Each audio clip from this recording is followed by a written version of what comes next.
We'll call the January 11th Caribou City Council meeting to order. The first item tonight is public input, and we have Dave Levesque who's asked to speak tonight. I don't know if there's anyone else, but It's not Dave Levesque, sorry. that's all right. It's Anissa. Substitute. Yeah, I hope I'm better. No offense. You are. We need to talk about the parking lot issue that's down behind 56 Sweden Street, the whole stretch of Sweden Street, starting from the Cubby down to the movie theater.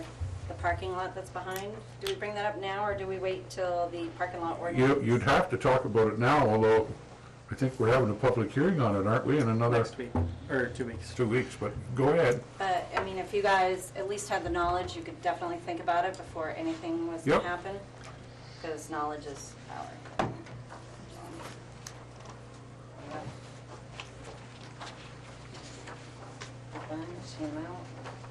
Be enough there. Geez, you guys can afford color, huh? Figure,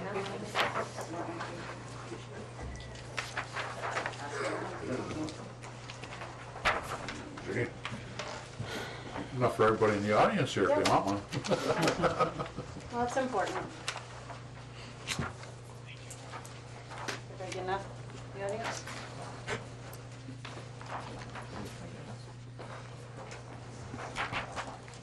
So this is the map of the parking lot behind our buildings.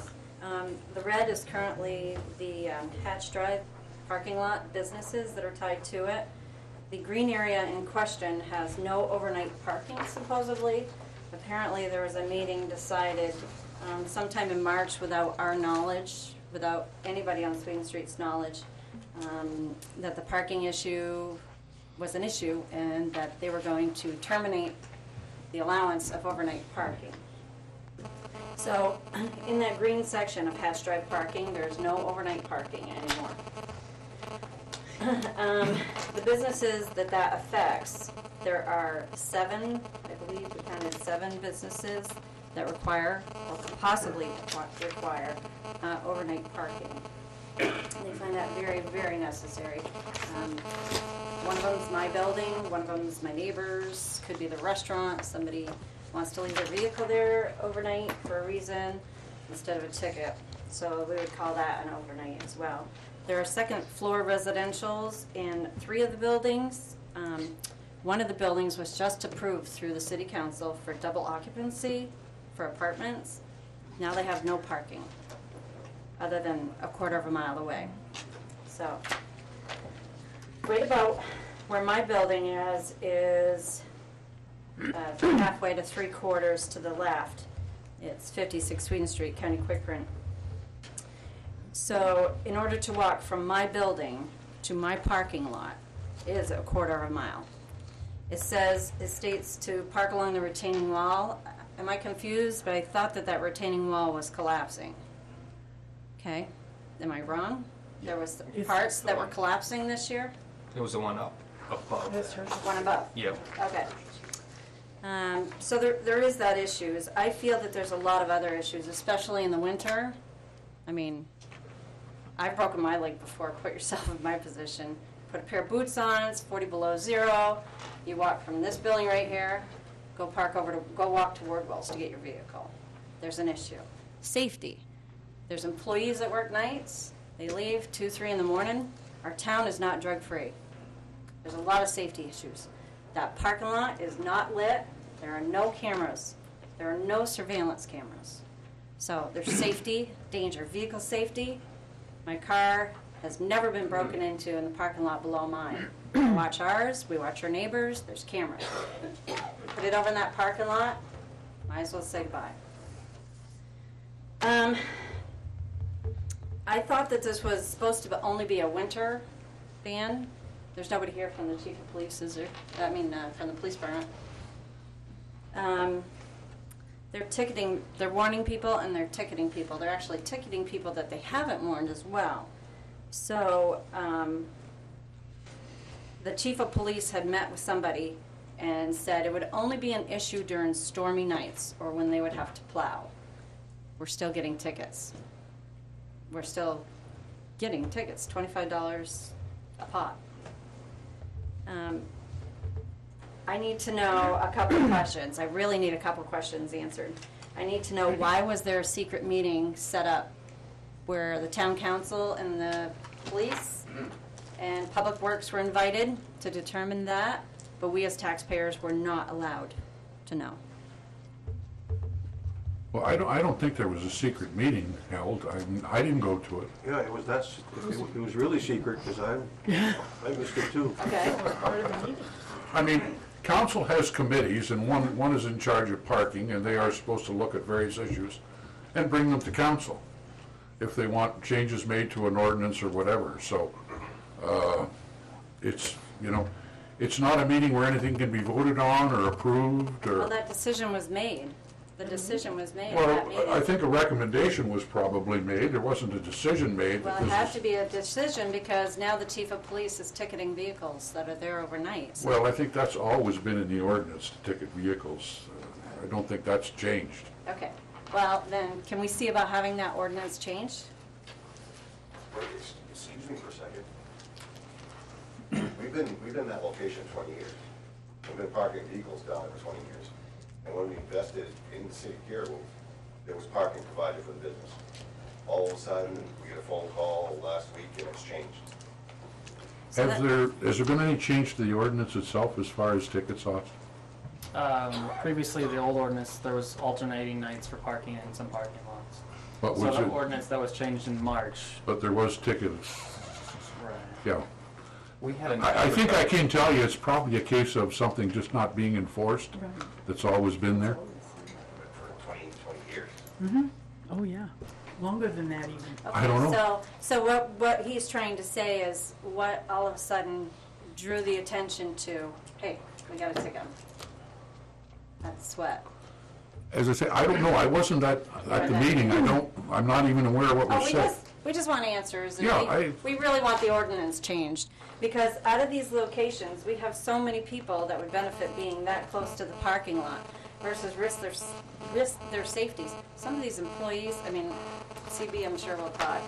And I'm looking at the proposed modifications to it, and I guess it says November 1st to May 1st.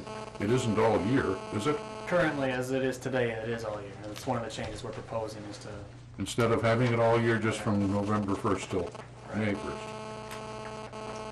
And But there's a lot winter of people months. that work after 11 o'clock at night? Yes, my neighbor has a 24-hour team. Zytel, believe it or not, has a 24-hour team. I live there. I have 2 children.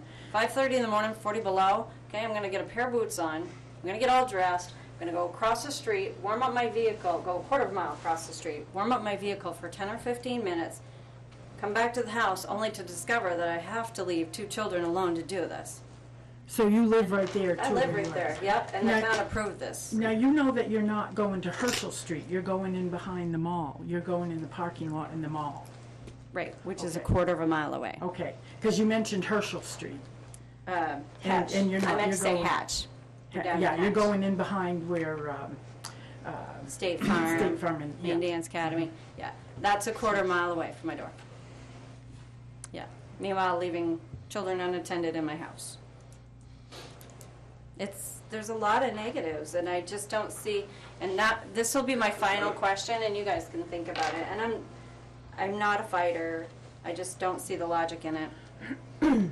Can somebody tell me the difference between the lower parking lot behind us that everybody can utilize, those 9 situations, 9 teams of people can utilize that parking lot, versus the one that's up by the retaining wall, unsecured, unlit? Tell me what the difference is. It's not safe. Street lights aren't working over there? There's no street lights, The, there's no security. I'm not aware that they're out. I wasn't aware of that. No, I wasn't either. I know the lights are there. I don't know if they're not. Well, when I drove through the other day, it was pretty dark. The only lights that were on were in front of the businesses that were still running, like Main Dance Academy. Or Bramble. Are they on a timer? I'd have And somebody hasn't taken into account the time of year? I think that's the only lights that are in the parking lot. The other light, the only other lighting would probably come off of Herschel Street itself. Okay, but then we get back to another issue with this lower parking lot. The city council, you guys just approved the second floor residential, again, for Dr. Ortiz. If you That approve, was the planning board that approved that, and Okay, Dr. planning board. Ortiz has his own agreement with a different off-site person for parking. He's not utilizing city parking okay, for that. what about the cubby? Above the cubby, they have an apartment. I don't know Above about the- their parking arrangement. Above the movie theater, they have an apartment. There's quite a few second floor residentials. I have a huge apartment. Where do I park? Where do my tax dollars go? Why can't we just switch that parking lot to this one? There, in that yellow square for Sweden Street Plaza Shopping Center, nobody parks there overnight. Nobody would utilize that parking lot at all after. And that's just, like I said, I just really, really, really wish that you guys would seriously think about this. There's I have a quick question for you. So what parking lot are you looking, the green? the green one, You're looking for overnight parking in that lot? yes. Yep. Which is directly behind her apartment. And it's monitored, it's surveillance, it's lit, it's in view, there's so many. What's that other little square there? I guess the city doesn't own it, but what's that other little square there? That's parking, isn't it? That's not parking, that's Dana Cassidy's parking, and he will tow people. He does not want people parking in his parking lot. Here. Right here. Do people park there overnight in that parking lot, in that area? No, because if you do not park, you will be towed sign. Has anybody talked to Dana about trying to make some arrangements to be able to use that? My neighbor does not like me because I put a deck up. So what would happen when they've got to plow? When there's a storm, what then? Oh, here. Yeah, well, see, they could plow everywhere here and then have those moved and then come back. Well, that's what we do in our yards. Right. Plow what we can, move they our would- vehicles and plow where the vehicles go. Yeah, You would have to they be do the there, same somebody thing. would. That's what we do, we Coordinate try that to in the do. public Yeah. parking. And we One definitely side, do one that. over the next night. or- But that's the thing, in this green square, we can monitor more when they're plowing and, hey, we can go move our cars and clean them off. Is- Over in this other parking lot, I can't see it. Is Can the you see whole it? parking lot utilized if you had just like, say, part of it, so they could plow half of it, then Which one, the green the one? one that that you want to park in? It's is- totally free. During the day, SW Collins employees use it. Yeah, but at And it's night. worked great. At night. At night, it would be just us and the Napoli's customers who, Where do they park? Yeah, so how many Park cars? up near the building or Park- towards the Hatch Drive? they park towards the building. So how many cars are you talking that would park there overnight? How many company vehicles do you have? Probably seven, Okay, 9. so you have at least that towards the front of the building. So probably about 11 or 12. Yeah. That's what's there for parking spots, basically on side closest to Yeah, the you building. got company vehicles plus your private vehicles. Well, I mean, a lot of the company vehicles and the private vehicles can be stored at a different location. I own 22 acres on York Street, and that's not an issue, but we need to have at least a runner vehicle or a couple of runner vehicles to say, hey, I can warm this up and still keep an eye on my kids, but then we can go run you to this location for that vehicle. But the employees that work for other companies or need to park overnight, it would really be beneficial. So last Safety. year, for instance, we have a snowstorm. How was that parking lot cleared out? What, you were parked there overnight last year? Yep. Okay, so a storm Yep. comes, what happens? Well, we're up early anyways. The plow guy is usually there between 4 and 4:30, sometimes 5 o'clock. We boot up, we go down, we clean off cars, we move them, he gets to plow. By the time he gets done plowing that section, that's what happens. I mean, that's what I do with our vehicles. I don't know about, it's hard because that's the other thing, the 2-hour bans and these employees, they can't leave their desks. They're stuck there.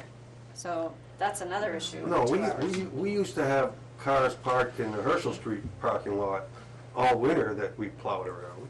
And they stayed there because Well, that shouldn't be. Nobody knew who owned them. Shouldn't be. So maybe something in the ordinance to pertain to the owners or renters therefore in that district to allow them to park there overnight. Well, I think it would make sense, especially if you have apartments. I mean, people are living there. Yeah. 100%. And you're inviting these people, and like the people over the Cubby, when that apartment goes vacant, they have to proceed to bring somebody in and say, let me show you my apartment. Where you can park. Quarter mile down the road.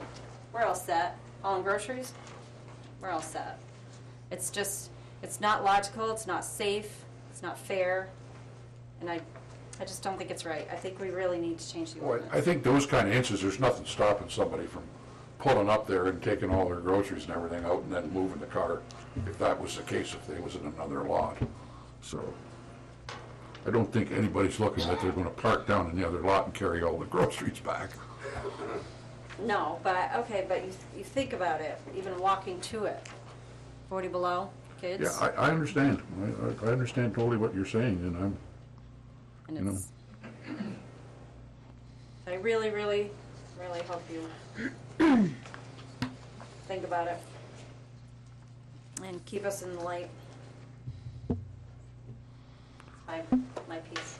All right, any questions? All right, anyone else have public input? Yeah? Just a quick memo. We also have 3 people that come to work before 5 o'clock in the morning. That's just our business kind of footprint, so. Okay. Anything else from council, or any other questions on that? Yes, sir. C.B. Smith, Yes. from Virtual Managed Solutions, next door neighbor to David Nissa, and also adjacent to Stevens Street. Just a couple of questions. Who is on the parking committee? There's no parking committee, we're on protection. Well, I can tell you in a minute here, if I look at find the sheet here. Me, I'm sorry? Dave, I believe I am. no, Okay, it's on highway protection. the highway protection. Whatever it's called, I'm Yeah. not sure, but you know where I'm going. You need to know who it is that's making suggestions to the council, so we can have some input with them also. Phil, Jody, do you know who else is on that committee with you? Jody and Joan. Yeah. Who? Phil, me, Phil Johanna. Yeah. Who else, please? Jody? And Joan. And Joan? yeah, there's 4 of us, isn't there? Hold on, I'm looking. No, it's only been There's 3. just 3? This year's coming up. I don't know, last year that would be. Yeah, just 3, just the 3. Just the 3. Yeah, And you're the chair. I know. Okay. So, if I could address Phil and Jody and Joan directly, is it of your opinion that the ordinance, the way it's written, or what you're suggesting, is to stick with the parking lot description that you have right now over by the north of the retaining wall in the mall?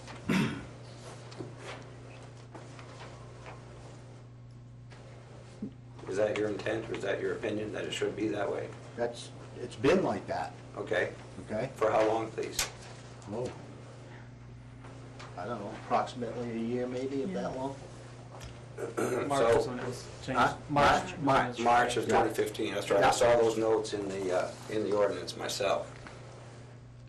I'm not contagious, by the way, so don't worry. I've been working in Caribou for 12 years. I was at ATX when we'd have 350 to 400 people working there during 2 different shifts, and some overnight staff as well. I've never seen anybody get a ticket. I have seen times when the PD would show up and ask for people employed at ATX to move their vehicle away from the front store of Buzzles. At that time, there really wasn't much else going on Sweden Street. We're fortunate to have a little bit more going on Sweden Street right now, but it seems to be quite unnecessary to be forcing people to move their vehicles every 2 hours, and also to walk a quarter mile, as Nissa and Dave have expressed also. My staff that work we work 24 hours a day. Okay, I realize now that you didn't know that, I would invite any of you to come down to our office and find out what we actually do. Excuse me. And have a better understanding of what the business community is like here on Sweden Street. My staff, first of all, as we read the ordinance and the warning that was handed out, and I too, by the way, want to bring up that I've had 2 of my staff get tickets with no warning whatsoever. We were not informed of any intent to enforce an ordinance that had not even gone to a public hearing. You had gone to a public hearing. When was that, Otherwise, it please? wouldn't have been posted. When was that, please? March. March. I guess. It was advertised, Okay, okay? well, that's good to know, and I apologize for missing that. It's fine. It's kind of tough running a business and having to read every single line in the newspaper. We could have some discussion about how we could communicate with the business, excuse me, the business community about that as well. May I ask why it is that we're just being ticketed now? If the ordinance was supported and passed, there's a public hearing about it back in March, why are we just getting tickets now? Well, the ticketing's been in force for years. I beg to differ. Oh, it has. I beg to differ. Because it's just never been enforced. But that's- there's okay, been, that's the question right, then. there's Let me been, rephrase the question. there has been a 2-hour limit, parking limit for, what, maybe since the 80s or something like that. Then It's why is been it being forever. enforced now? Because, Could I ask that question? yeah, well, it hasn't been enforced because there hasn't been an issue as far as traffic in town, you know. So is there an issue now? Well, there's an issue on the parking because the parking lots are full, the street parking is full. On Sweden Street? On Sweden Street, yep. And in the back of Herschel Street, there's a lot of parking, the street parking is full there, You mean this parking lot that, on the street. the Hatch Drive parking lot? Is that what No, you're talking Herschel about? Street, up Oh, on on Herschel Herschel Street. Street. Yeah, those parking spots are pretty full, and in town on Sweden Street, I've gone through, we can barely maneuver through there, you know, and, but that's the reason, is that we've had that parking, 2-hour parking where you get a ticket, that's been on the laws for years, but it's just never been enforced. Well, That's may the I thing. suggest that we take into consideration the prosperity that's happening with that Yeah. traffic that's there? That's a sign that things are Yeah, happening in yeah. downtown Caribou. You've got 200-plus people working at Sitel. That's probably several $1 million worth of payroll. And I think there was something in the paper, wasn't there, that they would be, overnight would be ticketed? Wasn't there something posted? They typically do an ad every. Right, every yeah. Wasn't this based on, the reason for doing this was based on snow removal? Yes, Was that the original? exactly. That's what the chief of police told me. Yeah, it's If the I snow remember correctly, that's why we removal did it, issue but at this doesn't mean it can't time. be changed. I mean, it was for. That's encouraging news, Jody. I've plowed a lot of snow in my years. And just looking at this, without even going there, but I have walked it, I've gone down there and looked at it, I think that the parking lot on Hatch Drive would be a lot easier to move snow out of, especially in the evening. We're only going to have approximately 10 or 11 vehicles there in the evening, and if we're all parked up there on one side, you can blow right by there and push the snow up into a pile out on Stephen Street, and you can haul it off at your convenience, which is what they've been doing for years that I've been here. Looking at the North Street, or the north parking lot at the mall, you've got 3 walls that you have to, or 2 walls, one at each end of the parking lot you've got to contend with. That makes it a lot harder to move snow out of there in a hurry. So I would beg to differ if it's about snow removal. It's certainly going to be easier moving it out of the Hatch Drive parking lot. I think that what we're suggesting here and what we're asking for is that you reconsider the ordinance and make us an exception and allow that the 7 entities that have overnight use of this parking lot be allowed to continue use of this parking lot without a threat of ticketing. My staff are better paid than the folks at Sitel, but they can't afford a $10 or $15 ticket, especially if it's going to happen every day. They just can't. And they really, I would ask anybody here would you feel good about walking 400 yards just to get to your vehicle every single time that you needed to get to it? That's not a rhetorical question. Well, I can tell you, CB, myself, I've done that a lot. Okay, well, good for you. I had to That's walk on why the- you're in such good shape. I'm not in good shape. I did it a long time ago. Okay. But I mean, I had to walk under a major highway, a tunnel under a major You highway. know, when I was growing up back in the 50s and 60s, we had to walk to school 3 miles, and it was uphill both ways. Yeah, You know, I get it, Mayor Akins, I really do. But that's different now than it is today. We've got people come to work, and we can't really justify having them walk 400 yards in 25 below zero temperatures. Period. We just can't justify it. It's gonna make it so that my staff are not gonna wanna come to work, and it's gonna dampen the efforts that we've put so much into to make this business what it is today. So I'm asking you to reconsider this ordinance, or change this ordinance so that it'll reflect the Hatch Drive parking lot instead of the mall north parking lot. So we're not, as of now, you're still using those parking spots. So by changing it, all we would do is, you're not using them. We can't. We can't because you're. No. Because As a matter of the fact, ticket. I wish Gary St. Peter, he didn't show up, did he? I wish Gary St. Peter was here because this last weekend, he had 2 patrons that made a decision to leave their vehicle in that Hatch Drive parking lot. They both got tickets. Now, they made a sensible decision to leave their vehicle there for whatever reason, and they were punished for it. And that doesn't seem right either. So we've got at least 3 businesses here that are directly affected, and 2 of them are representing that right now. And I got that information from Gary today. That just doesn't seem right to me. That is a problem. And that my staff, excuse me, I do have some people that smoke cigarettes at my office. And when they take a break, they need to go sit in their vehicle. Excuse me. Especially if it's 20 below zero and the wind's blowing. Now, they're not going to be able to walk 400 yards and smoke a cigarette and then come back in time for them to get their break in. Now, personally, I don't care if they smoke or not. In fact, I'd rather them not smoke. But, you know, it's a free country. They should be allowed to smoke if they want to. And now we're just getting to a place where it's going to be difficult for them to work at Virtual Maintenance Solutions. It may be just that they'll leave because they can't smoke their cigarettes in the wintertime.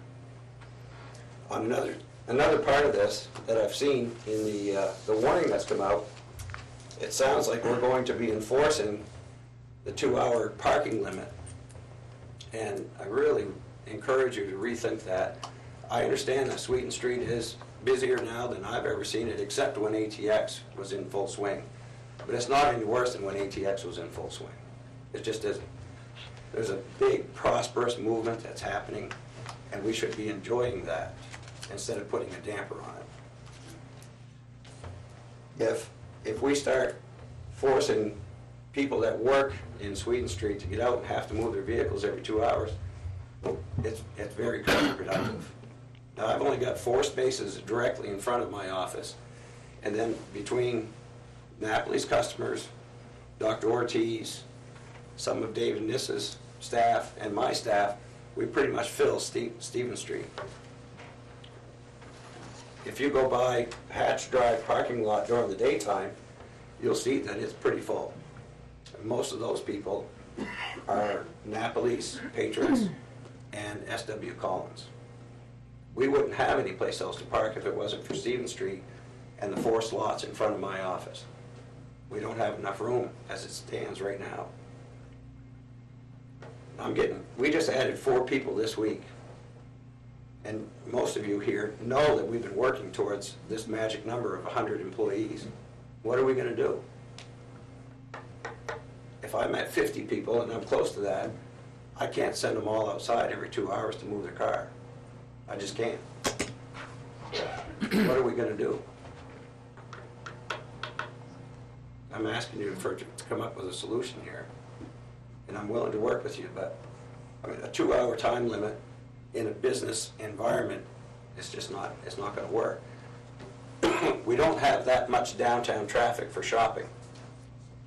And we're certainly going to honor the efforts of the Sleepers and the Sears store and the Dollar store, and we have been all along, and we'll continue to do that. The same with Dave and Nissa, the same at my office. We use a few spaces right there next to the building. That's it. That's it.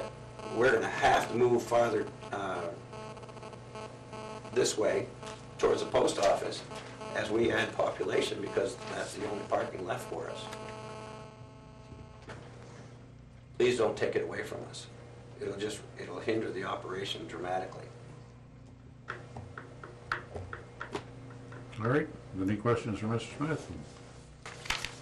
Any chance that I can get a rebate on the staff, for my staff that have been ticketed without warning? I told them I'd ask. They're quite pissed, as they should be. Hey, Mike. Better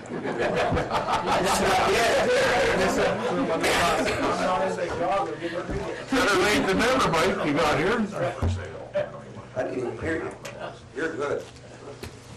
I've already reimbursed my staff on that, but it really, it's way over the top on what it is that we can deal with down there. We need to be able to park in that parking lot on Hatch Drive, and we need to let go of the 2-hour limit on the parking next to the buildings. We don't have any place else to go. If I'm to continue doing what it is that I've committed to do in this community, I need to have my hands freed so I can do that. What would you rather do? Limit the size of the businesses that come there, or work with us so that we can resolve the parking issue? This is creating an issue. Thank you for your time. Feel free to come down, any of you, or all of you. Appreciate it. Thank you. Thank you. Any other public input Oh, on parking issue or anything else? sorry. Yep. What specifically is going to be discussed here in item number 10, is it? No, number 7, tonight? What are the changes that are being discussed? Well, right now, it's just a proposed ordinance that normally is just read in, then we would schedule a public hearing. We take input at the public hearing, and then council has to decide whether they want to go ahead with it the way it is, whether they want to make changes to it. If there's changes in that made, it probably would be represented to council at the following meeting to be voted on. Or can you be specific about what it is you're discussing tonight? Tonight, well, the only thing that was scheduled tonight is just to read the ordinance in, as it's proposed. Oh, as it is written Yeah. already, which we got Yeah. offline, okay. Yeah. Okay. It's proposed tonight, and the public hearing is then scheduled for our next council meeting, which is on the 25th. And then at the 25th, there'll be a public input session from anyone that wants to speak about that ordinance. And then council will decide whether they want to make changes to it at that meeting. And if they want to make changes, then it'll have to be rewritten and probably not approved to the following meeting, I would guess. Depending upon the extent of the changes. Yeah. Okay, great. Thank you for your input. Paper copies of that ordinance after it's introduced will be in the clerk's office, available for pickup. Tomorrow, Yeah. if it changes from what's already on the website. Councilor Martin? Is there anything we can do to suspend this ticket giving until we get a more permanent solution? That'd be great. Is it Thank you, Dave. legal for the council to ask the chief of police not to enforce the law? Just an order, Chief. Consider it like a bill. While you're at it. And the list goes on. Mike's sitting there right now saying, look, we never did this for 20 years, and for 20 years, people have been after us to enforce the parking bylaw. We finally started doing it, now they want us to quit. I can see it going through his mind right there while I'm sitting here. Yeah, who's been after? I was gonna say, I bet the people that are asking for the tickets to be passed out are not in this room today.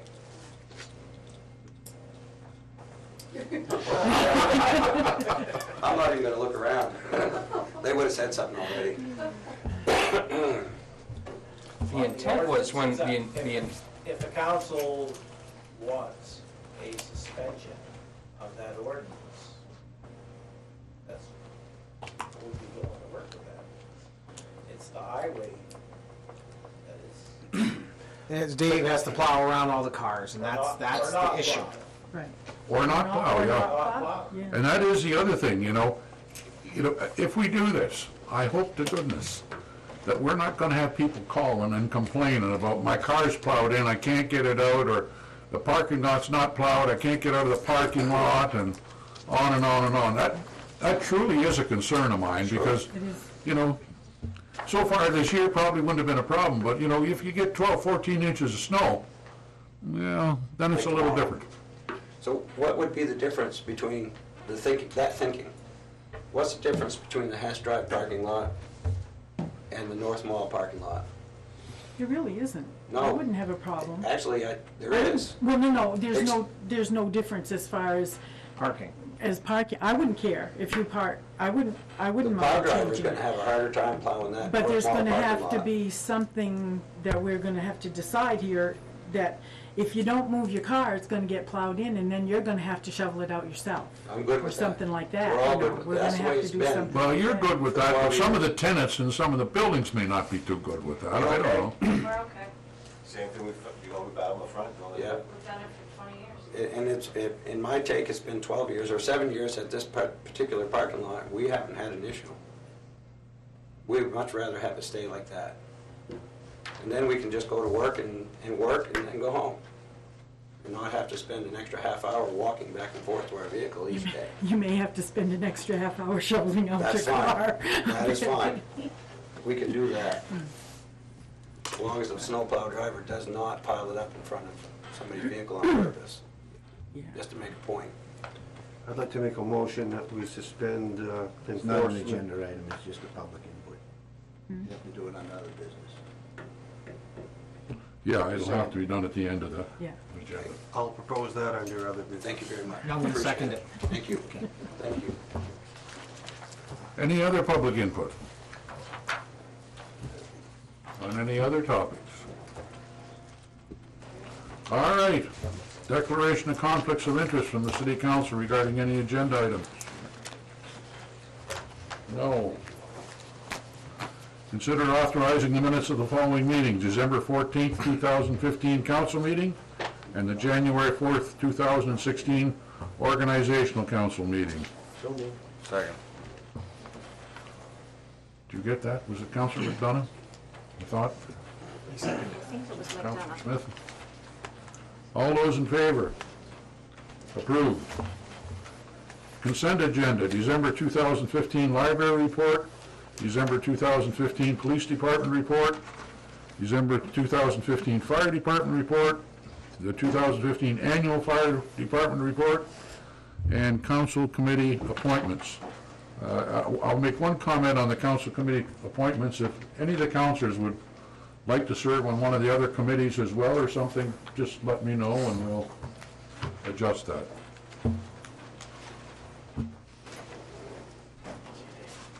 Can I get a motion on the consent agenda? Move the slate. Second. All those in favor? Approved. Daycare ordinance. Manager, please.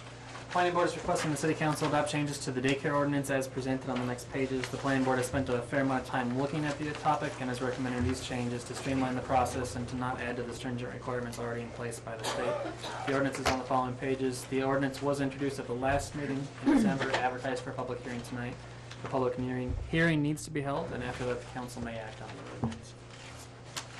All right, we'll go into the public hearing session at 6:38. Anyone like to give input at the public hearing on the daycare ordinance?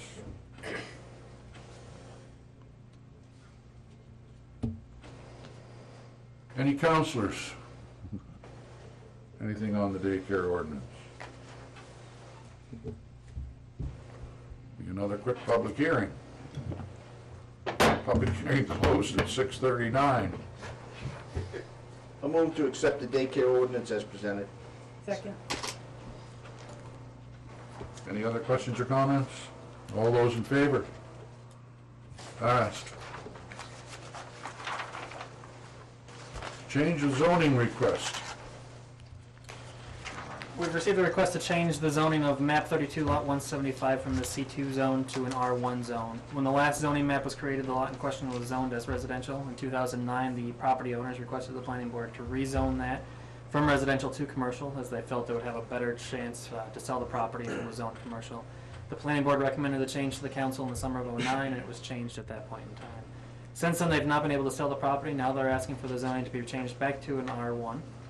If the change is approved, their plan is to build a home on the lot. The lot does meet the minimum standards to accommodate a home in the R1 district. The lot already borders the R1 district, so this is not spot zone. This is not considered a spot zoning request. On the following pages are two maps. The first is the tax maps showing the dimension. The second is a map showing the zoning of the parcel to be rezoned and the zoning of parcels around there. And it gives a better picture of the exact location. The planning board held a public hearing on the topic. That public hearing was advertised in the paper and notices sent out to those living within 500 feet of the property. At that public hearing, nobody spoke on the topic. Planning board believes this is a reasonable request and voted unanimously to recommend the council approve the request. I do see an owner here that would likely answer any questions the council would have. Build a house, that's a good thing. Will we accept the zoning change request? Second. Any questions or comments? All those in favor? Approved?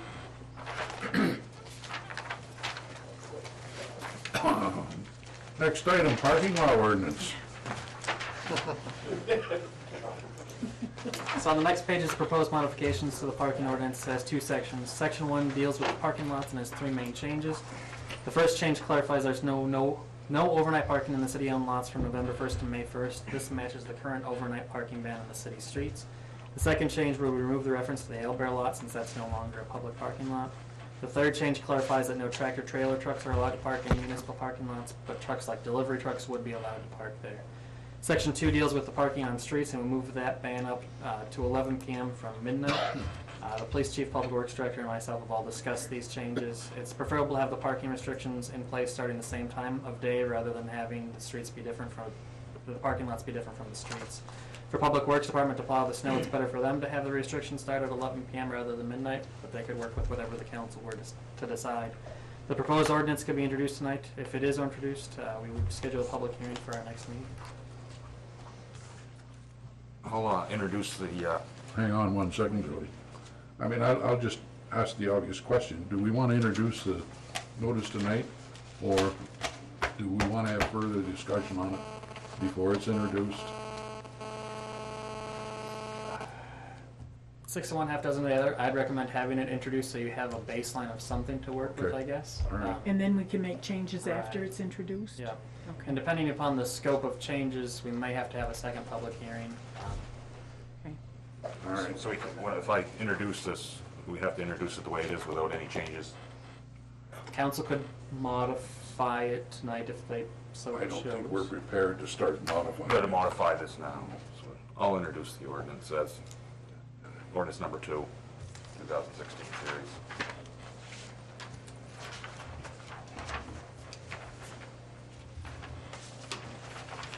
All right, the ordinance amending Chapter 12 traffic has been introduced. We will have a public hearing on 25th, Correct. January 25th. Okay. Next, we have compensated absences. While the 2015 financial numbers are not done quite yet, it does look like we'll have come in under budget for 2015 by as much as about $375,000. The two largest contributing factors to this is the positions that were unfilled during 2015 and the low fuel prices. As we did last year, I'm asking the council to put more money into the compensated absences reserve fund for fiscal year 2015. As the end of December, there's $296,509 in the compensated absences reserve. I'm asking council to approve putting another $275 in the reserve. This would increase the amount spent in E70103301, which is deposited into the reserve line. Without putting the money into the reserve, the money would just hit the fund balance for the city. So this would put the total reserve line at $571,509, which would be fully funded at that point. This would likely leave an unexpended balance of approximately $100,000. The council could designate that to go into a reserve account or let it go to fund balance. If it is designated to a reserve account, I'd recommend the fire equipment reserve or the public works reserve, which was decreased for 2016, or it could be put towards the ambulance reserve line rather than doing a transfer from fund balance to the ambulance reserve in 2016. Do we have the final figures yet for 2015? I know you put this out a few days ago. No, we're still taking in bills, so by the first part of next week, I think we'll have it. I hate to make commitments for money to start with that we're not sure of what's there. And the $296,000 that we have in the compensated absences reserve right now, how much are we projecting will come out of that this year? We only have 2 known retirements. We've got about another 6 or 7 that could, if they chose. Okay. But as it stands now, with what we know, there is enough there right now for this year. I guess my only comment would be, we just struggled through a budget here and talked about the things that we would have next year that we don't have this year, and that might end up being $300,000 worth of expenses. And, well, and where were we going to get the money from? Well, there's the money. If we just put it into our non-regulated fund, and then next year when we go and do the budget, we may not have to increase the mill rate again for, the 4th year, I guess. And I don't think there's any harm in not doing that, but I mean, if we needed the money, and if we end up needing the money this year because someone is leaving, then I guess we could look at it. But right now, I don't see where we need it, and to me, it makes more sense to just leave it, and we'll, if we need it next year to make next year's budget, well, then we'll have it again. And maybe by that year, maybe there'll be something else show up the following year. I don't know. Councilor McDonough. Yeah, I'd like to make a motion to fund the compensated absences to the fullest and use that, whatever's left over, to go into the equipment reserves.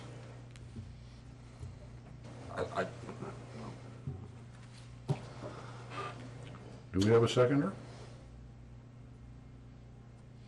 Motion fails. I would prefer, regardless of what we do with this money, we actually have an opportunity here to offset our expenses.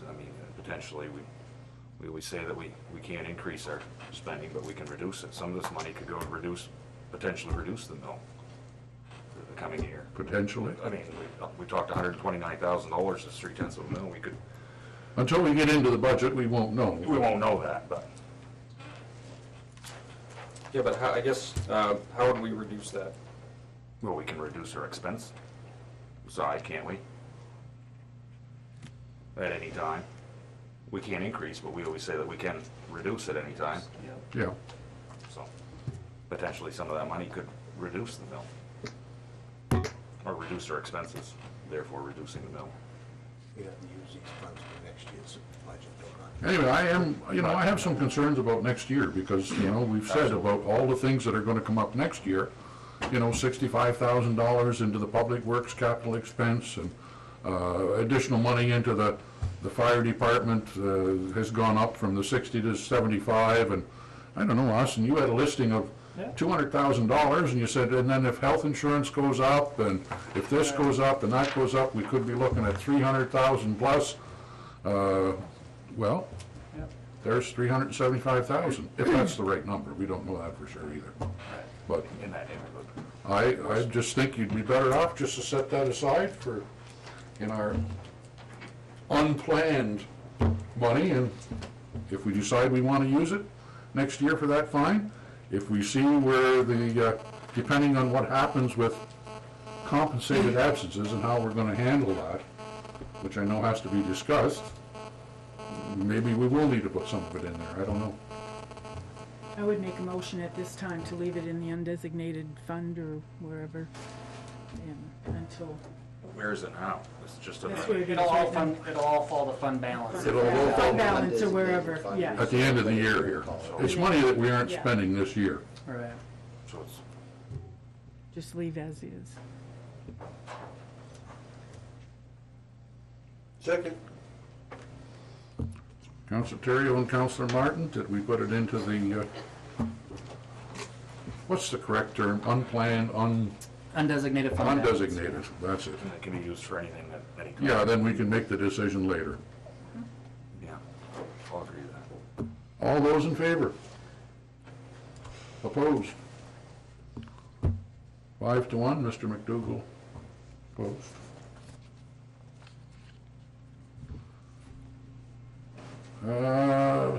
Personnel policy change we have next, I believe.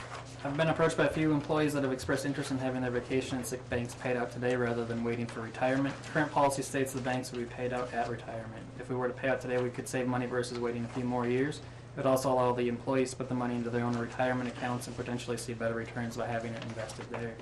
If someone were to buy out the currently banked vacation times, we would need to make their banks drop to zero. If someone were to buy out their bank's sick time, their banks would go to zero, and any sick time accrued in the future would not be paid out.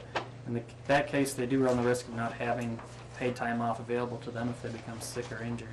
The policy could say that they could cash out a portion of the bank's sick time, keep some in the case of emergencies, be a little bit more work to track, but would be some cash savings to the city to even get a portion of that off of our books.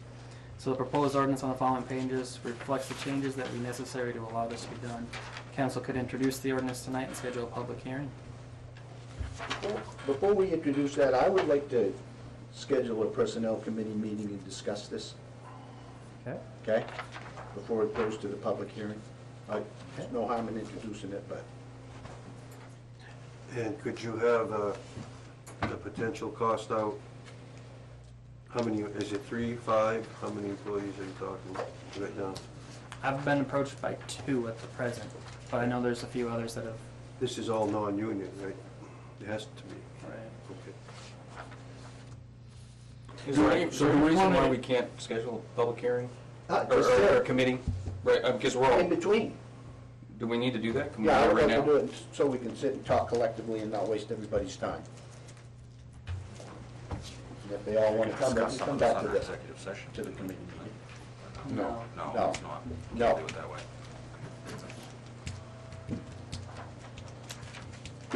All right, do we want to? I'll introduce it, I mean, but, You want to introduce it? Yeah. And we've got to have it before the public hearing. yeah, I think we got, what, 2 weeks, don't we? Well, I guess we don't have to schedule it for that meeting. Right, we don't have to have the public hearing at the next meeting. We could do that in February. We can introduce the ordinance tonight, If the council chooses, yep. and then Have a committee just meeting. Yeah, set a date in the future for the public hearing. right. All right. Up. Just like, well, I'm ready to do it, I'll introduce it. Maybe I won't. Here. I got it on the back side of one of these pages. Introducing of ordinance number 3, 2016, series, City of Caribou, County of Aroostook, State of Maine, an ordinance amending Chapter 2 Administration. All right. And we will schedule a public hearing after our personnel meeting. Would we like to schedule the personnel meeting? Yeah, well. Yep. Should we do it on the 25th before the next regular? I don't know how long it'll take, but Chairman McDonough. Well, that'll give us about an hour. When do you want to do it? That'll be fine. Or we can do it in between too, if anybody wants. I guess if you do it for the next meeting, and you don't get all through it and get it sorted out, I guess you can still do another We one. can continue it. Yeah, Yeah, okay. all right, we'll do it 25th at 5 PM. That works. I don't have a problem with that. Very good.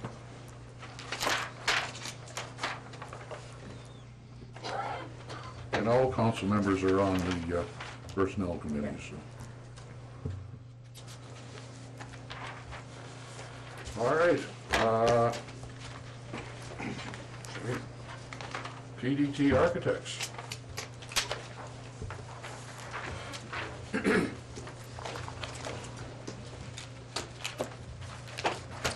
Good evening, I'm Lyndon Keck, PDT Architects, Senior Principal and Lead Architect for proposed concept design for new K-8 elementary school to be located in the city of Caribou. What I've done is I've passed out for the council members 3 pieces of paper. One has to do with the results of appraisals which we've had done on several parcels around Teague Park, including the evaluation of the land appraisal for Teague Park itself.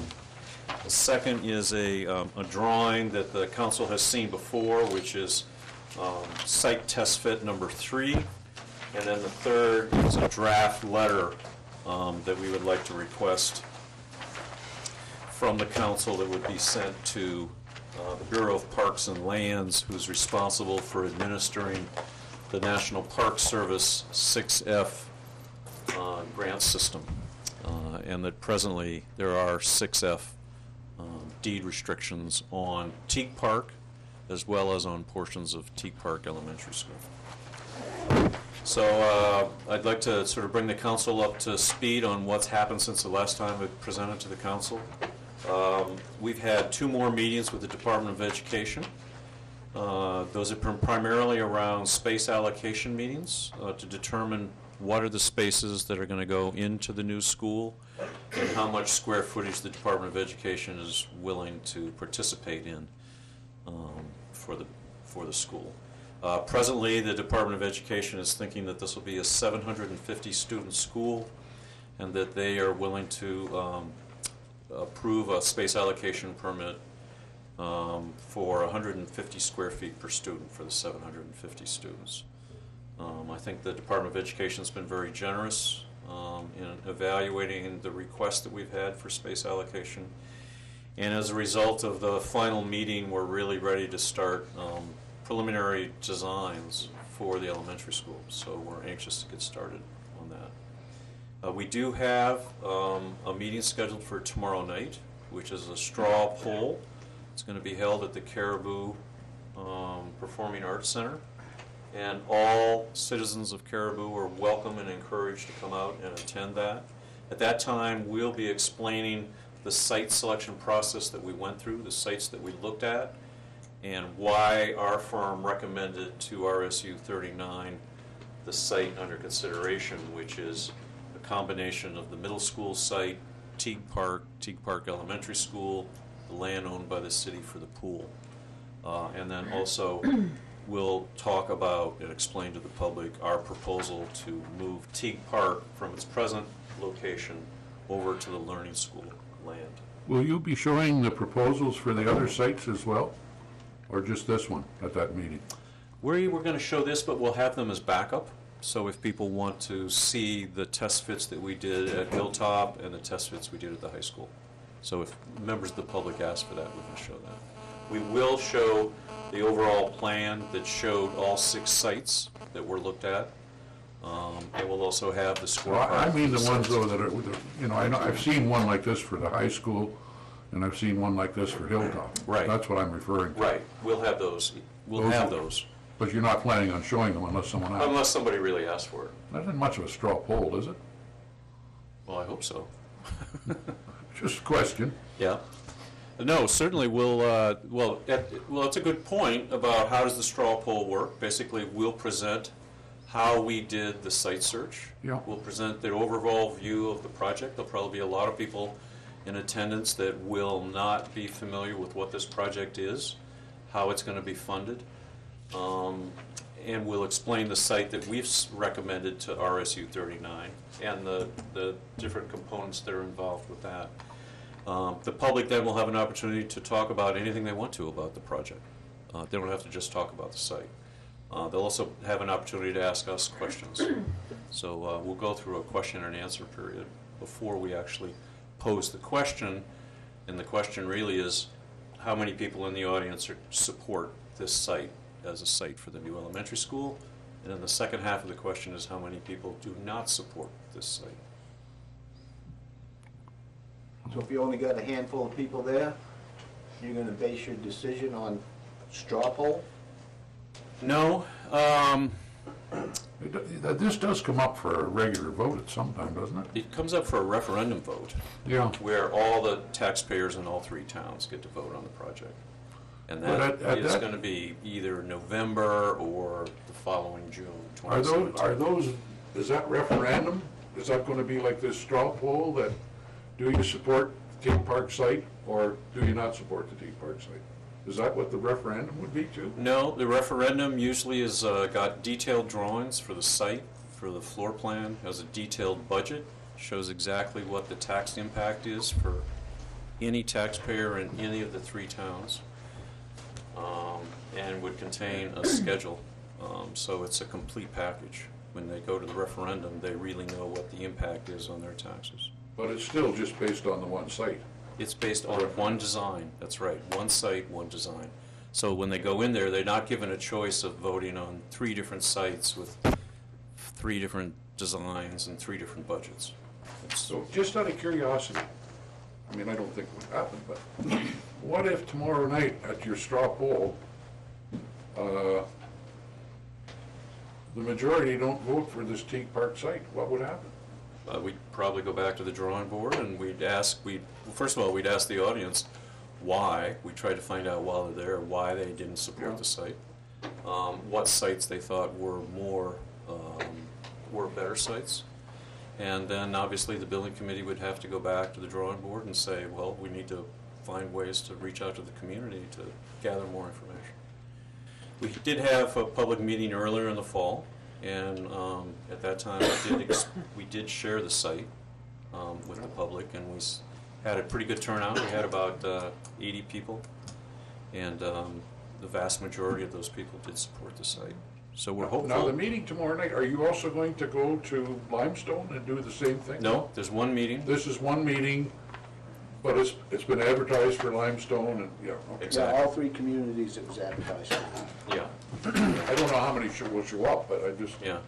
Well, we're hoping we get a good cross-section of people. How many pre-K-8 students do we have now?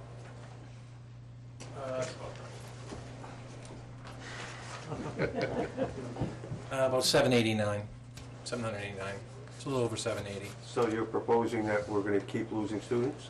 Well, it doesn't look good right now. We are losing students, yes. We lost 68 just this school year and 82 last school year. So, you did a population study through this project that gave us a pretty good estimate that was 750. So that's a great question, because we are trying to attract some of the outlying towns too.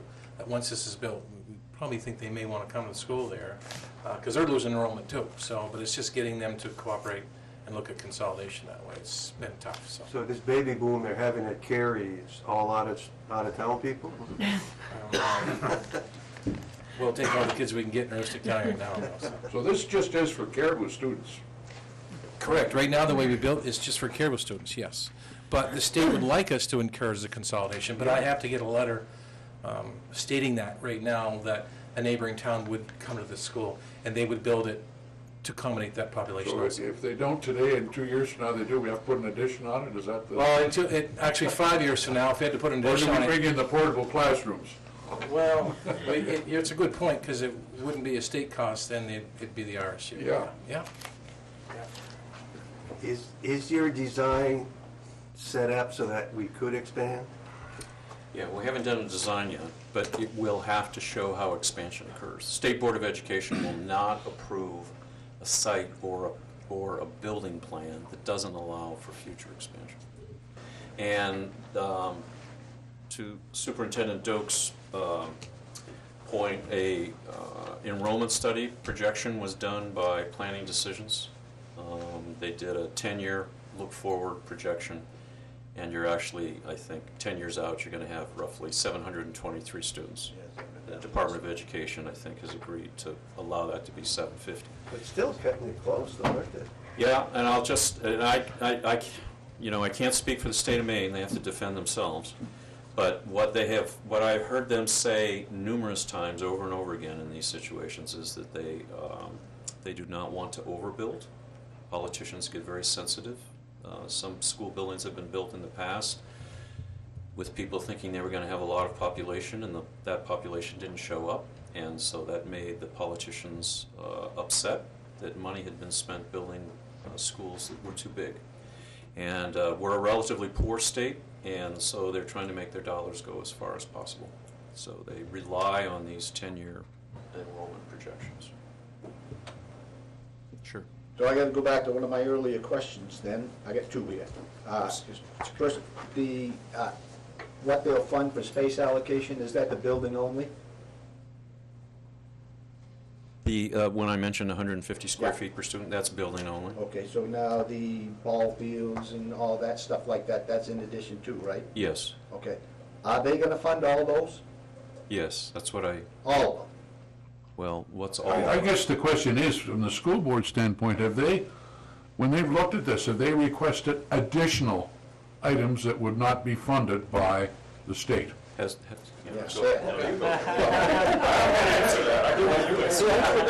a great question, and through this process, we've never had an opportunity, and hopefully we can ask a few questions here tomorrow night, is what does the city of Caribou want in that school? We've never asked that question.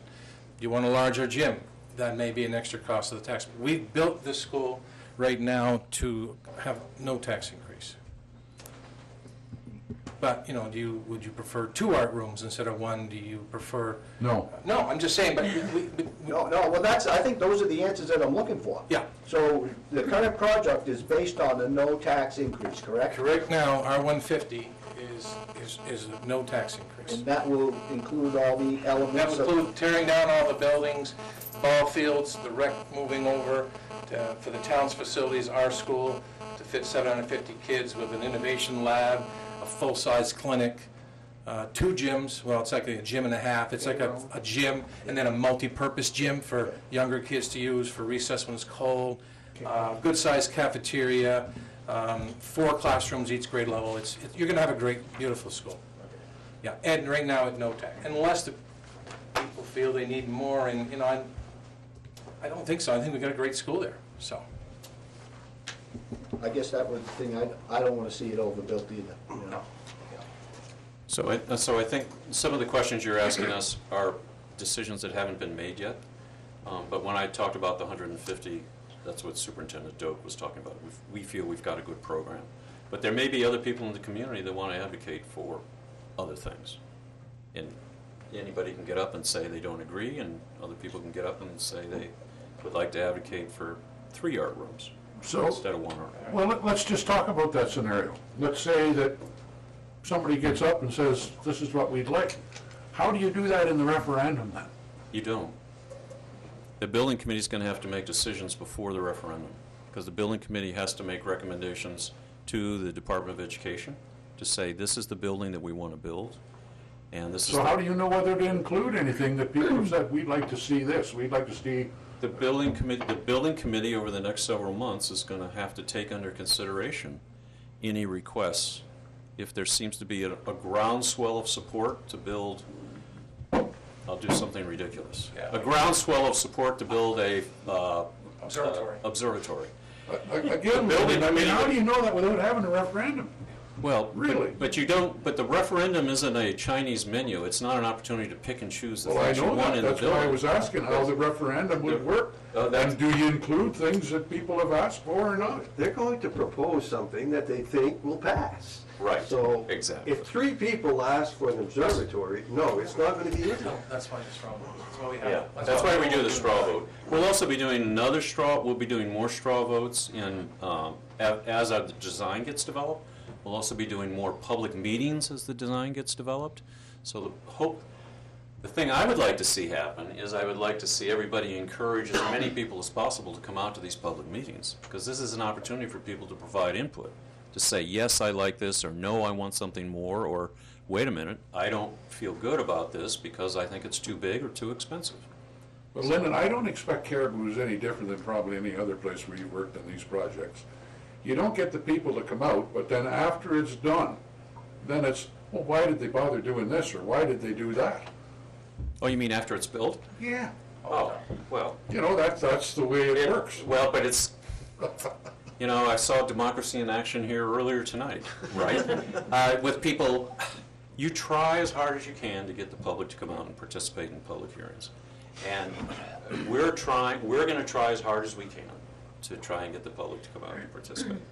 Is everybody going to come out? No, absolutely not. You know, but we're going to try and reach out as much as we can so that the building committee can build a design, endorse a design that they think will get most of the support of the taxpayers.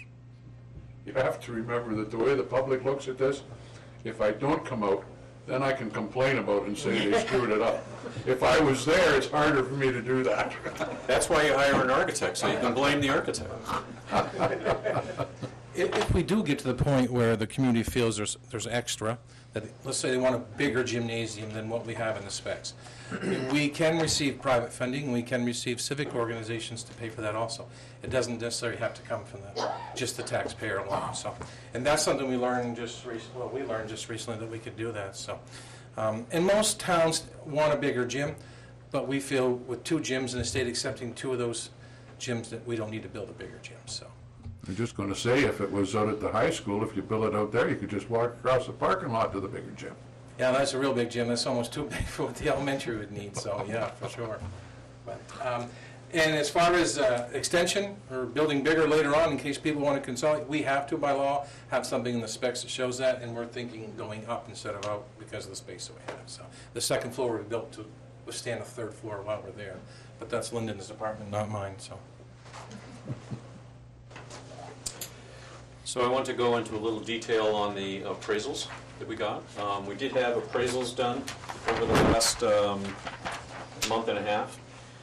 And for the council members, I gave you a copy of the site drawing here. And if you take your glasses off and squint real hard, you can read some of the numbers. I'll read them out loud for folks at home and also for the council members. Lynn, do you have another copy of that? I didn't get a copy. I do. Which one, the drawing? Nope. Field appraisal. We got it. You got one? Yep. Thank you. I got more here.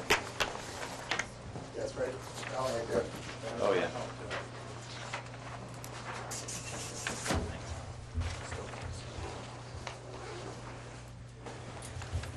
So just to recap what we've proposed to the council in the last few meetings that we've come here, we're proposing that the elementary school would stay on the existing site that presently houses the middle school and Teague Elementary School. 2/3 of the students that go in Caribou to these elementary schools go to this site now. It seems to us that it's an accepted site because these buildings have been here for so long in the city of Caribou. The other nice thing is that it's right across the street from the Wellness and Recreation Center. And if we combine all of these parcels, which would be the middle school site, Teague Park Elementary School, and the city-owned pool land, if we combine all of those together, we have enough land for a 750 pupil elementary school, as well as enough land for parking and for parent drop-off to be separated from bus drop-off, as well as roughly 100 parking spaces for staff and visitors. So in the process, as I've explained to the council at previous meetings, there are 2 issues with Teague Park moving across the street. We've proposed that Teague Park move across the street to where the Learning Center is now.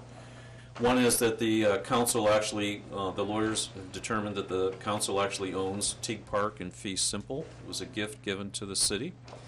So we need the approval of the city council, the city of Caribou, to move the park across the street. The second is that there are encumbrances on Teague Park itself, and that's a result of grants that the Recreation Department and the city of Caribou have accepted over the years. Their National Park Service is referred to as 6F boundary grants. One of the grants was because 2 tennis courts were built along Bennett Drive, and another grant was because a playground was built on RSU 39 land, which is associated with the elementary school, as well as an open field, an open grass area was developed as a play field on Teague Park. As I've explained to the council in the past, to have the 6F boundary designations moved from the existing land, and those boundaries are on both Teague Park as well as the elementary school. To have that moved, the National Park Service requires that we find additional land that is equal in dollar value to Teague Park and a portion of Teague Elementary School. So we hired an appraiser who was also qualified to do appraisals for the National Park Service. And the appraisals came in. I'll read these aloud to you, and then we'll also provide a summary, and I'll have those sent electronically to the city manager, and you can forward those on to the council members. But the Teague Park itself. Oh, the other thing we did is we have been confused by the acreage that's been shown on deeds as well as on the tax maps, and so we had hired a surveyor to go out and actually tell us what the actual acreage is for each of the parcels that I'm showing here this evening. So what I'm going to give you is what the actual acreage is, as well as the appraiser's estimation of the value of the lot. So Teague Park itself is 6.59 acres, and its valuation is $118,000. The community pool land that's owned by the city is 2.97 acres, and the value is $55,000. Teague Elementary School, it's owned by RSU 39. The acreage is 4.57 acres, and the value is $115,000. The Learning Center land, which is across the street from where Teague Park is and directly adjacent to the Wellness and Recreation Center. Learning Center is owned by RSU 39. That's 6.38 acres, and its valuation is $115,000. So its valuation is $3,000 less than Teague Park. And lastly, the last time I was here, some suggestions were made that if we needed additional land to supplement the value of the trade for the Learning Center for Teague Park, that Sincox School, which is on a small parcel, might be an opportunity to be another piece of open land that could be dedicated with the National Park Service 6F restrictions. So Sincox School has 1.17 acres, and the value of that land is $32,500. So after we received the appraiser's information, we started pushing the numbers, and we realized that if we did a swap for the 6F restrictions on both the elementary school as well as Teague Park, and if we did the Learning Resource Center with Sincox School, that we came up short on an evaluation, and that we would need yet another parcel of land. What we did is we talked with the superintendent of schools and with the building committee, and what we've decided to do is to not do Sincox School, but instead to offer additional land at the Hilltop School. Right now there are 2 baseball fields there. Those are not eligible for the 6F land restrictions, but there's 4 to 5 acres of land behind the baseball fields that would be eligible for National Park Service 6F. So what we're proposing here tonight is that we would take the Learning Center with a $115,000 evaluation. We would take Hilltop land worth at least $36,750 to make up the value of the Teague Park, as well as about 2 acres of land on Teague Park Elementary School, which also equals $151,750.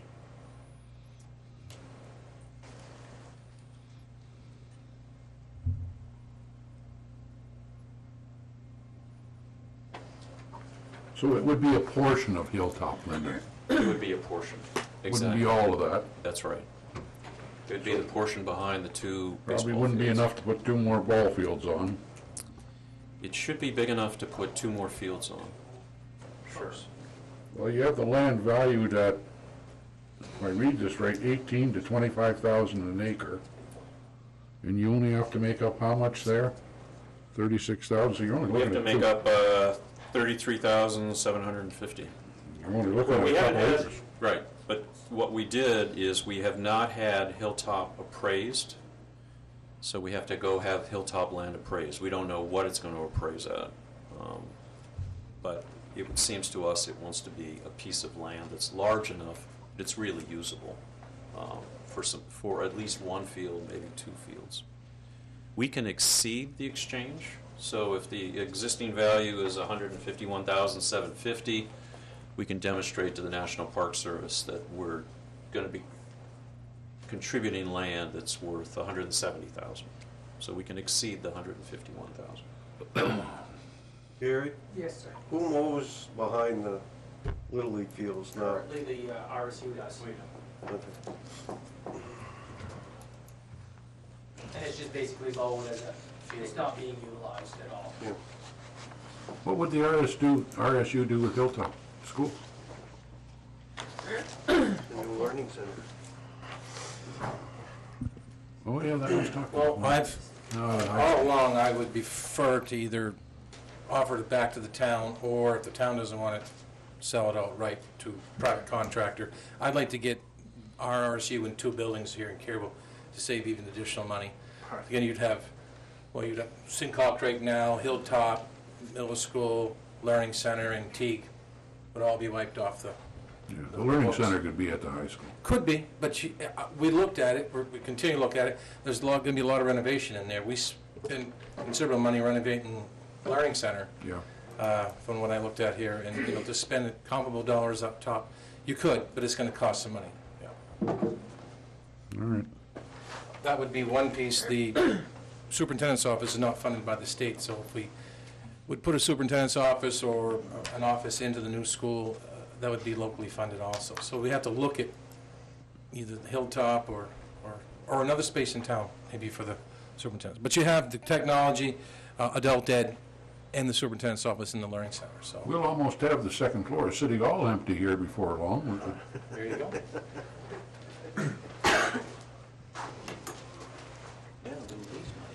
So we have shared with Doug Beck, the Bureau of Parks and Lands in Augusta. We've kept him appraised of the appraisals that we've had and the proposal that we have.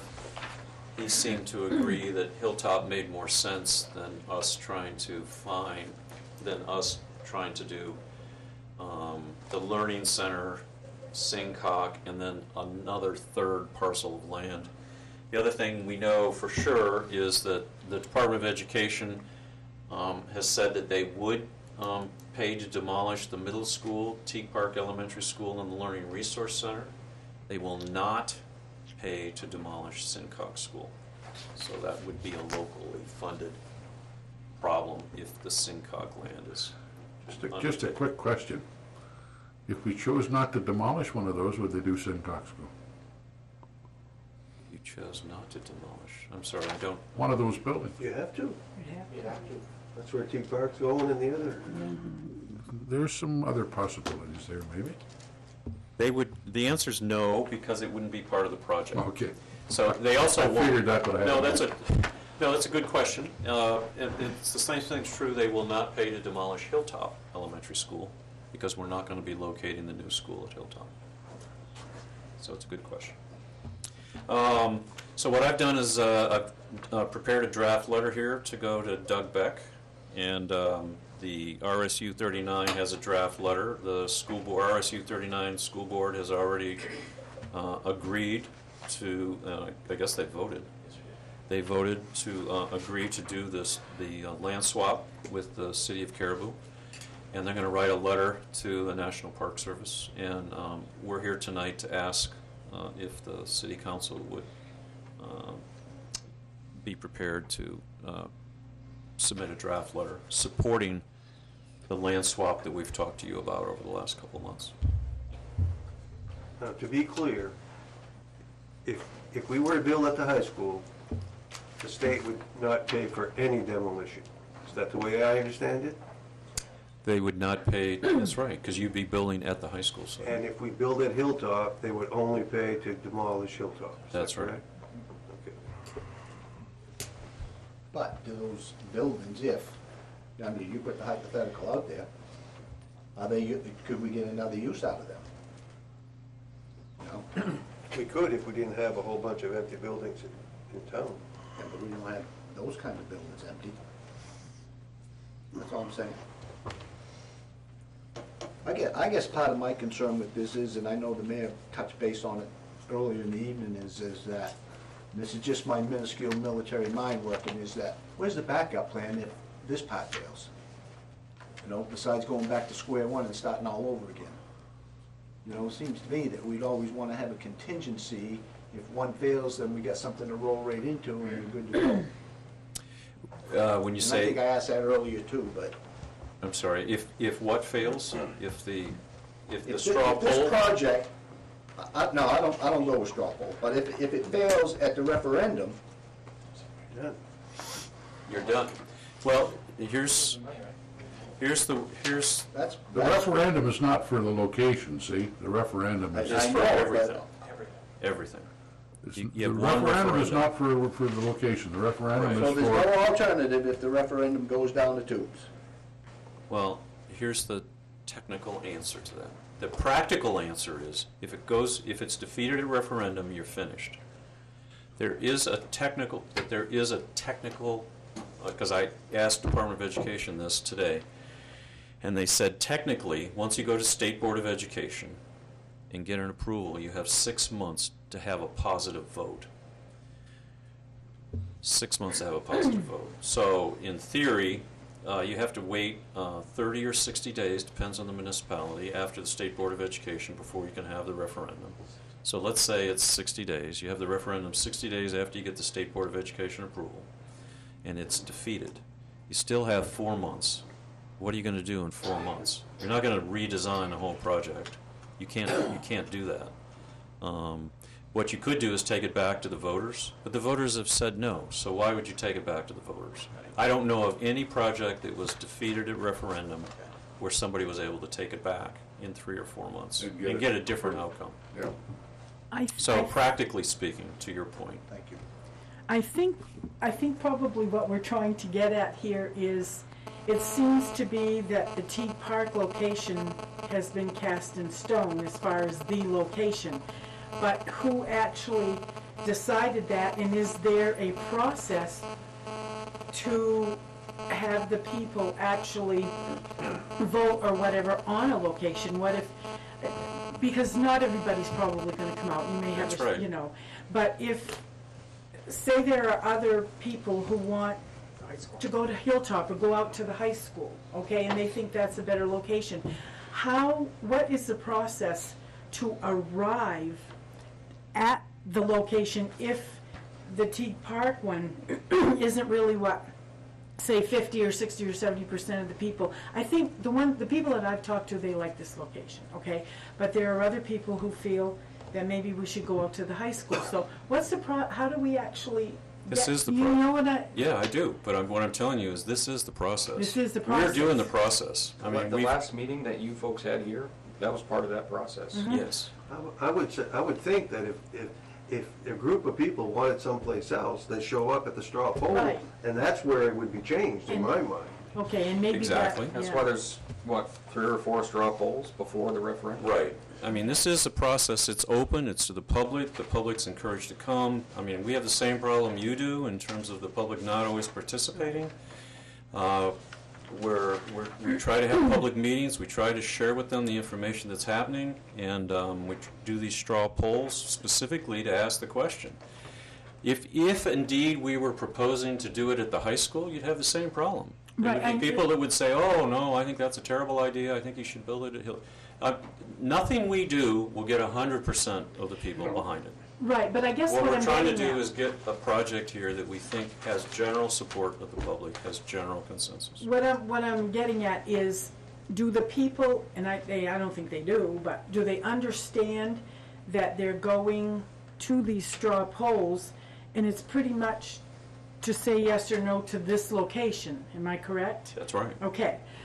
So they probably think, okay, this is set in stone, and so it's either that or nothing, whereas maybe, No, I'll make it clear tomorrow night. Okay. That if indeed we get a poor showing of hands for this site, that the building committee is going to have to take that under advice. Department of Education will insist. okay. If we have a show of hands, if we have 80 people, we have a show of hands, and 60 people raise their hands and say, no way, we don't want the school there, Okay. and only 40 say yes, Then you go we've back got to a the- dilemma. We've got to go Okay. back. So, Okay. yeah. It's a long, I was going to be careful what I say. It's a long process. We try to make it as open and transparent as possible to give the public as much an opportunity as possible. I think the fact that we come here and share it with you on television is a good thing. I think our ability to come here, we'd like to come as often as we can because we think we get more exposure to the public when we present to you folks. Yeah.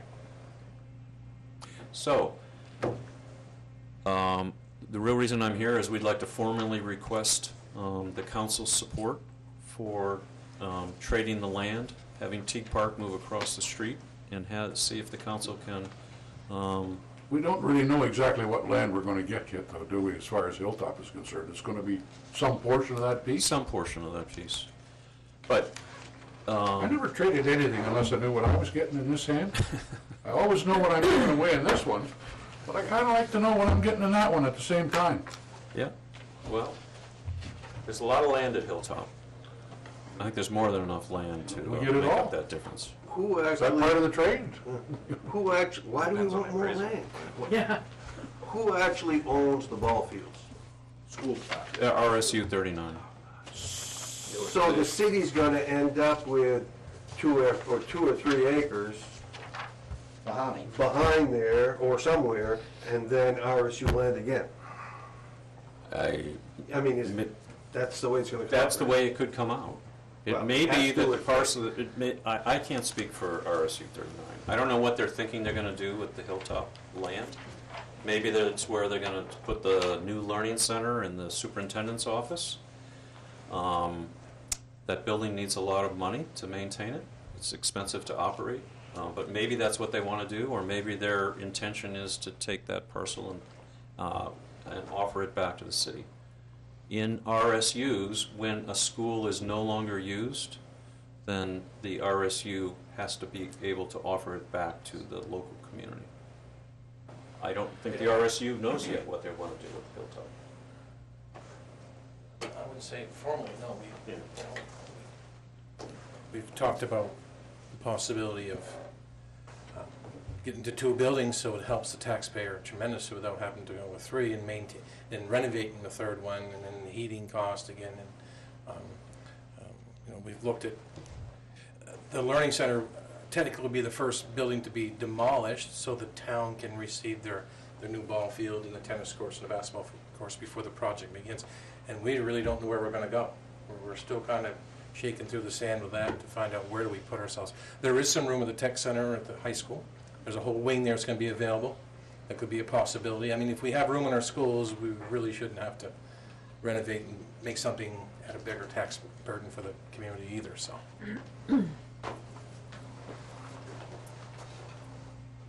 So is this a motion, or is this just Consensus? consensus? I would say we would need a motion to authorize any transfer of land. Are you satisfied with all that's been Yeah, addressed so far? I believe that the Hilltop piece would be the best bang for our buck, where it's not a wetland piece of property. It would, we could utilize it for additional activities that we want to propose in the future. It's a good piece of property. Is there any reason you just wouldn't, oh, I'm sorry. That was a good point.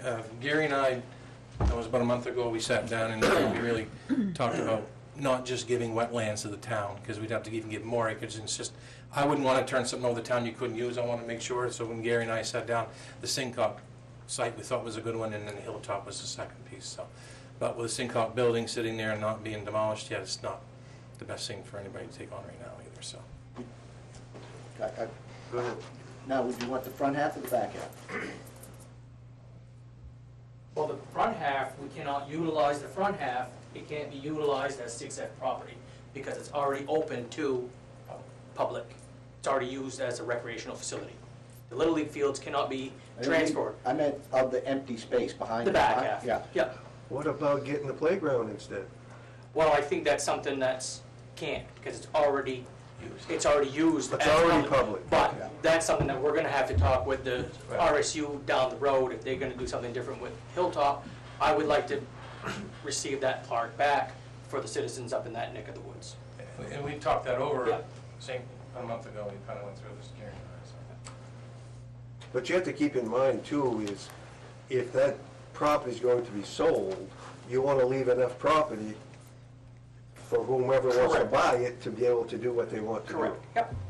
Okay. So the ballparks are not transferable. Again, something similar with the playground, that's something that we could discuss down the road. If RSU wants to relinquish the ownership of Little League fields, then they can discuss it with us or whatever. You maintain them, right? We mow, Yeah, we mow. yeah. Little League volunteers Yeah. maintain the grounds themselves. The city just mows the grass. I guess I'd make a motion to support the transfer of the property as discussed. Second. And authorize the city manager to sign the letter to. Whatever. I'll amend it. I'll amend mine too. All those in favor? Oh, did you say? Sorry, I didn't hear you. Approved. I got my hearing aid. I have one more question before you fellas run away, and then maybe to you, Mr. Doak. There's a ball game tonight. I mean, when you, when you went, whenever this was all discussed, determined about doing the new school and that, at some point in time, the RSU must have determined what the cost savings were by going to this one school instead of the three others. We have it. And I guess I'm asking the question as to what kind of savings do you think we're gonna realize for the taxpayers in Caribou by doing this? Go ahead, Okay. I want to say Well, something. tomorrow night, at the previous public meetings, we have shared what we think are the estimated savings operationally for the school system by consolidation, and we'll share that again tomorrow night. So the cost, and I think we've been very conservative. The costs we know about are energy, maintenance of the buildings, operation for custodial and kitchen staff, Yeah. and we have not assumed any savings on other school personnel. There may be additional savings with school Yeah. personnel, but these are hard engineering costs that we've been able to look at. So that's been part of our public presentations, and I'll share it again tomorrow night. You don't wanna share with us now? I don't want to give you bad numbers. It's many millions of dollars is the savings. They might be paying us. So you all want to come tomorrow night, I'm sure. Oh, I think so. Weather permitting, that's still the question mark. Well, I hope the council all feels comfortable coming. I hope you will come, and we will share that information. We rescheduled our other meeting earlier so we would be able to come. Great. Thank you. I got another quick question. What about the pool land? How does that factor into this? You guys need to, ultimately, you need to be able to transfer that land to the RSU 39. And I don't know what kind of process, you might want to have the city manager talk with legal counsel, what kind of process you need to go through in terms of public hearings and actually transferring. But the pool land, we're interested in the pool land as well as T Park. The pool land does not have any 6F restrictions on it. And so what we've tried to do is to make sure that we can replicate the improvements that you have on Teague Park and give you a comparable piece of land for Teague Park and build you new improvements there. And that we also can satisfy the 6F requirements. So it's separate. Yeah, but we will be asking the council for you to transfer the pool land to the RSU 39 as well. That would happen after the referendum. Yes. Once we get a positive vote on the referendum, at the next meeting, we would bring that ordinance to the council to transfer the ownership of the land. Thank you for your time. All right.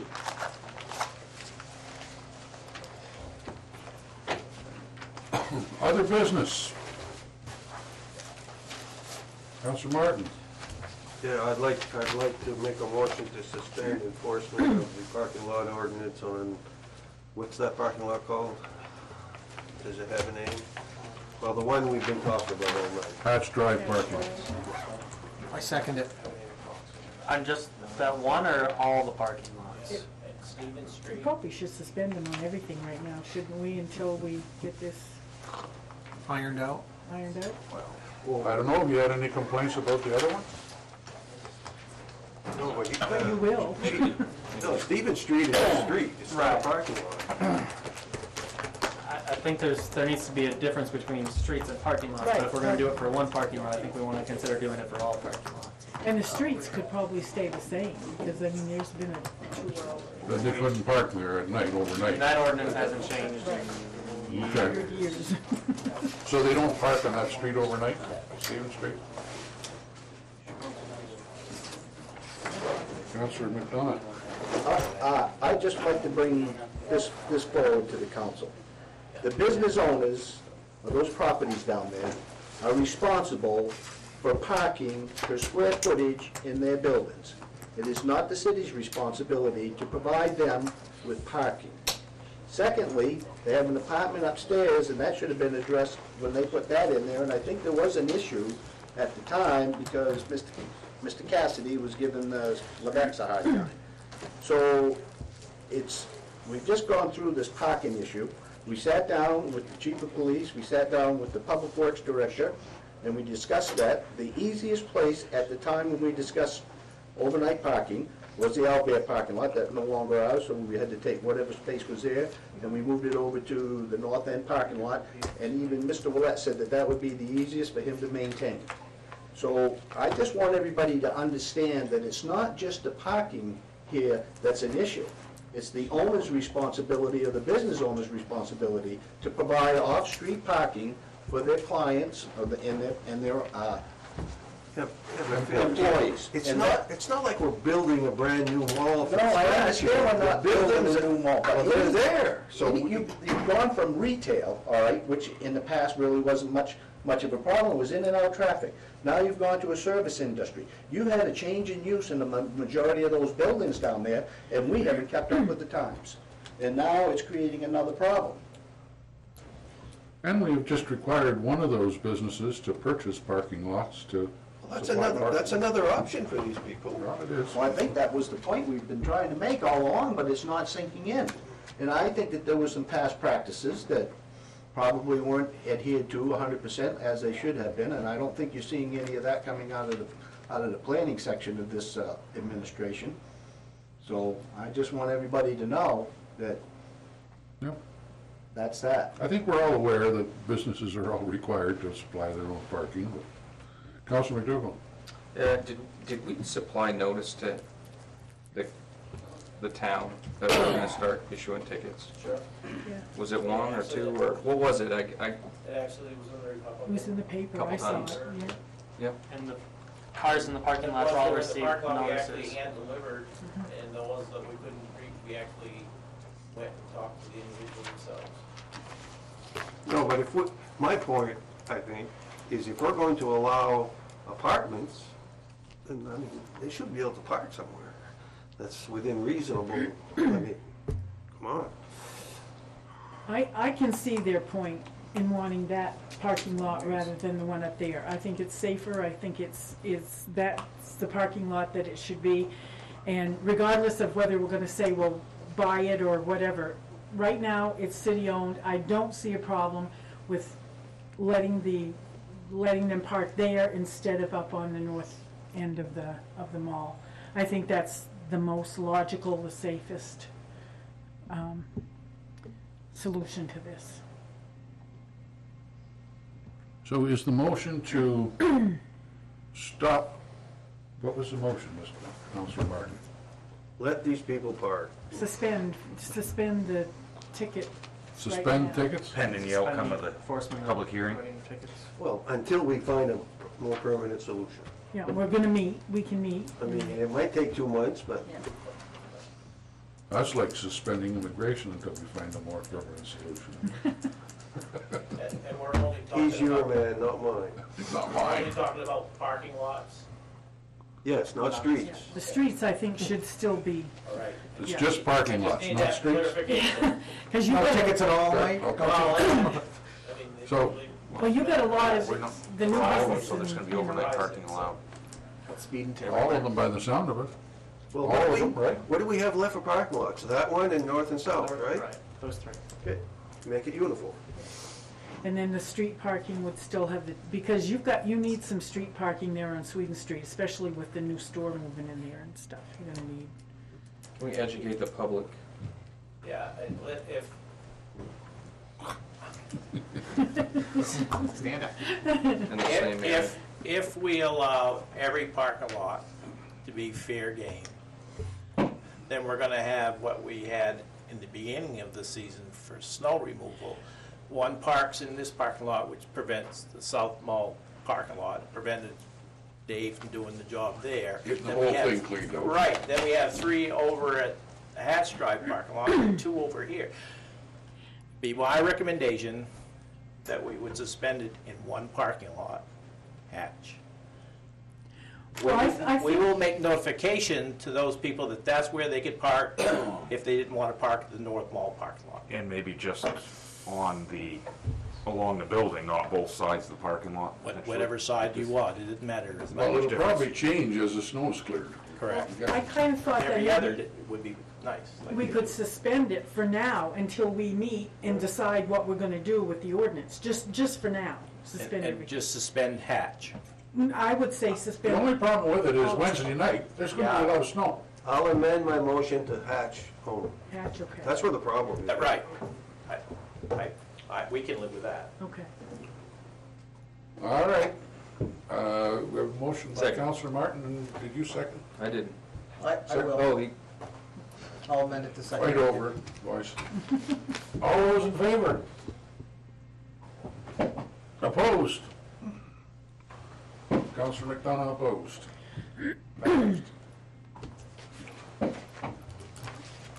Other business, Austin, I just wondered, if we have any update on the, all that city-owned property that people are still in and making the payment plans on?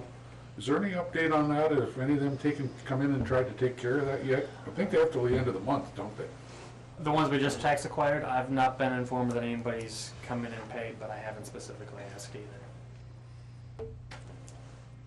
Yeah, what did we give? We gave them till January 30th. January 30th, is that the? 5 PM on the Yeah, last the ones that business could day. never catch up based on the payment plan they had. No, those No, ones we you gave get 15 15 months. months. Yeah, we gave Oh, yeah, that. 15 Yeah. months, right. The others were till January 30th, yeah. All right. And the other question I have, have we looked into, or do we have any plans of action or anything here on the pellet burners we have that we bought from Train? I mean, I know last year, it probably didn't run a month total, and we're not using them this year, but basically because of the price of fuel. But I understand that the manufacturer's out of business. Tough scenario to try to get any parts or anything for them, probably. They claim that they still have parts that they can. Well, I get got somebody nodding yes back there. We need parts right now we don't have? Okay. I mean, have we looked at the can we go back on Train about anything here, or? Did we buy it from Train, or did we buy it from the manufacturer? Train. Soon. I mean, I'm just wondering if it shouldn't be investigated, if there's something that we can't do. We've had our legal counsel look at it. They think it would be a tough case, but we can have them look at it again, and if we want to schedule an executive session to discuss that with our legal counsel, I mean, I we can can do that. I can just foresee that 3 or 4 years from now, we'll just be yanking them all up because none of them are gonna work right and we can't get any parts for them. And, we'll still be paying for them, but they won't even be here anymore. And to me, that shouldn't be the case. And that's why I'm wondering whether there's not something we can do with Train. And I mean, I think we ought to start some bad publicity with them too.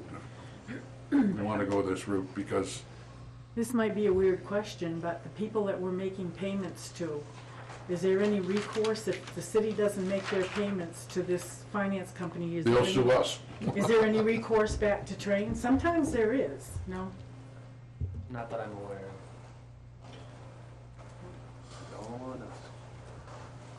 Anyway, I just, this is kind of, I can invite the legal counsel to the next meeting if the council wants to discuss that in executive session and review their options.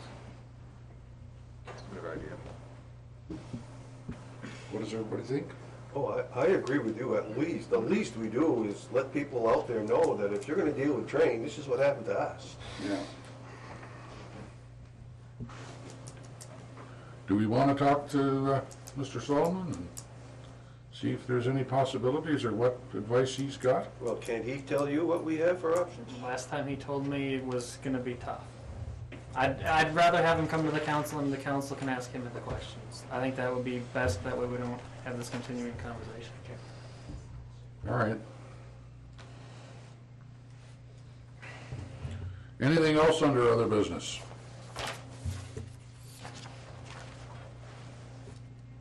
No? No. All right. Motion to go into executive session. All in favor, of moving to executive session? Passed. Thank you for coming, everyone.